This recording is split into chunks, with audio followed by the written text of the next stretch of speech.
अहिल्यानगरमध्ये आज होणारी ओवेसींची सभा ही रद्द करण्यात आली आहे। आज होणारी सभा रद्द झाली आहे।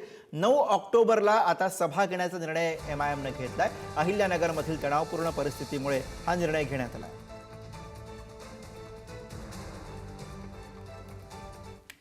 आता जवळपास 40 जे मुलं आहेत ते त्यांना अरेस्ट करण्यात आलेला आहे। सिच्युएशन तिथे वोलटाईल असल्यामुळे ओवेसी साहेबांचं म्हणणं हे आहे की इतकं वोलटाईल सिच्युएशन मध्ये जेव्हा मुले जेलमध्ये आहे, त्यांचे परिवारवाले जे आहे ते हैराण आहे, परेशान आहे, आता अशा परिस्थितीमध्ये आम्ही जाऊन तिथे कोणत्याही प्रकारचा आम्हाला लॉ अँड ऑर्डर डिस्टर्ब करायचं नाही आहे।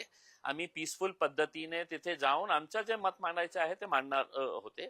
तर आता निर्णय घेण्यात आलेला आहे की आजची जे सभा आहे ते आम्ही पुढे ढकलत आहे। आता बहुतेक ही सभा 9 तारखेला आम्ही पुन्हा तिथे येणार आहे।